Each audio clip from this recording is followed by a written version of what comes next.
En termes d'investissement immobilier, selon vous, aujourd'hui, il vaut mieux être locataire ou propriétaire ? Alors, c'est une bonne question. Forcément, on va plutôt encourager d'être propriétaire parce que nous, dans l'âme, forcément, on part du principe qu'il faut être propriétaire de sa résidence principale au moment de la retraite. Alors, c'est vrai que plus vous allez le faire tôt, plus vous allez le faire rapidement et plus vous serez dégagé de l'emprunt. Moi, j'aime bien l'inflation et je pense qu'il faut savoir en jouer. C'est-à-dire que, prenons l'exemple de quelqu'un qui paye un loyer aujourd'hui de 900 ou 1000 euros. D'accord ? Il supporte ses recharges. Donc, on peut imaginer qu'il pourrait supporter également un financement immobilier. Ce qu'il faut se rappeler également, c'est que le loyer, il est indexé sur le coût de la vie. C'est-à-dire que s'il est à 1000 euros aujourd'hui, dans 10 ans, il sera à 1500 ou 1700 euros. Alors que son échéance de prêt, qu'est-ce qui va se passer ? Eh ben, s'il est sur un taux fixe, son échéance de prêt elle restera stable. D'accord ? Donc, dans 10 ans, il sera toujours à 1000 euros s'il remboursait 1000 euros. Voilà. Ça, c'est un premier critère. Le deuxième point, c'est le parcours de vie souhaité ou le parcours professionnel souhaité. Je pense à quelqu'un qui sort des études, par exemple, et qui souhaite beaucoup voyager ou qui souhaite se projeter professionnellement, qui a beaucoup d'ambition professionnelle. L'achat de la résidence principale peut le bloquer dans ce parcours-là. Je dirais que c'est pratiquement le seul frein que je mettrais dans le fait de ne pas être propriétaire de sa résidence principale. Je pense que quoi qu'il arrive, il faut investir dans l'immobilier. Que ce soit pour une résidence principale ou du locatif. Investir dans l'immobilier, c'est profiter du crédit comme effet de levier au développement de son patrimoine. D'abord, c'est la résidence principale. Après, ça peut être également du locatif, des investissements locatifs, tout en étant soi-même locataire. Alors c'est moins courant, mais c'est possible.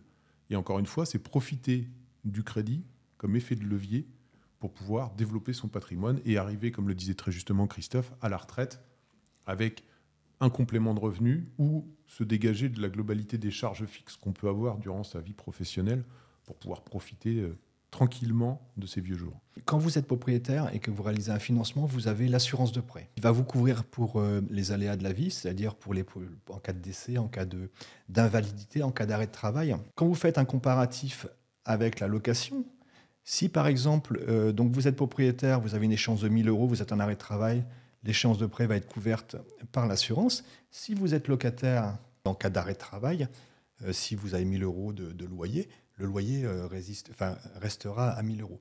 Donc je pense que c'est vraiment, on le dit assez, on a tendance à banaliser l'assurance de prêt dans un contrat de prêt, alors que je trouve que c'est une vraie erreur, c'est un vrai plus que l'on a quand on est propriétaire, c'est-à-dire qu'on sécurise la famille. Si aujourd'hui, moi je souhaite acheter mon premier bien immobilier, comment je dois procéder, par où je dois commencer ?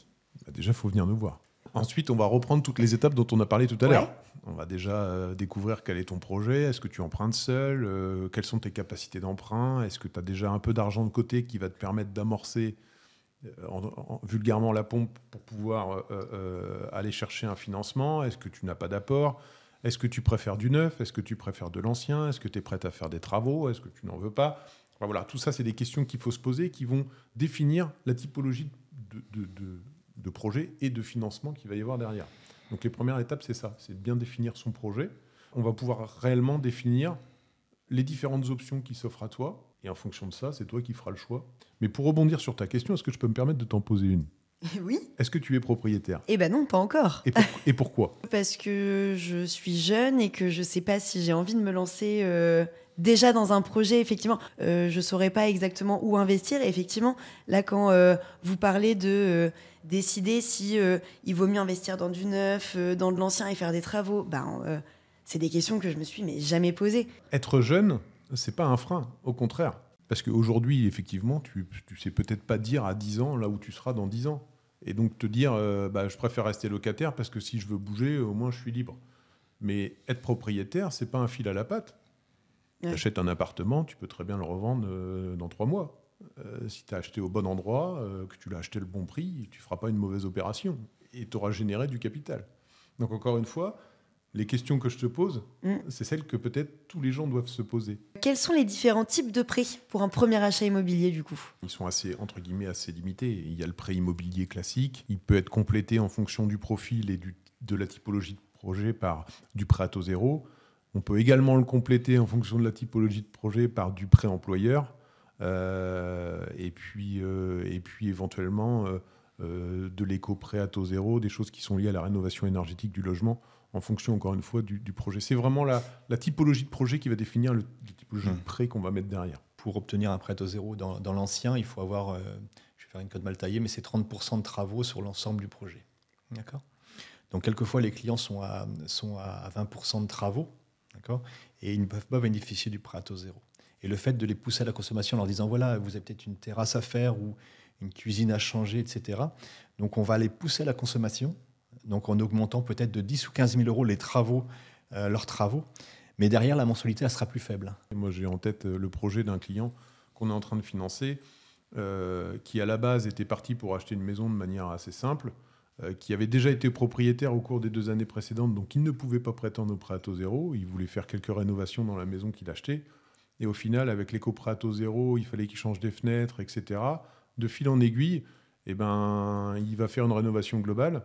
Son échéance de prêt qu'on a projetée, elle va être sensiblement équivalente à celle qu'il avait imaginée au départ, sauf qu'on va faire l'équivalent de 40 ou 50 000 euros de travaux supplémentaires à ce qu'il avait prévu. Donc il va rentrer dans un bien qui va beaucoup plus lui correspondre, qui, sur le plan énergétique, va être juste parfait. Et puis il est content.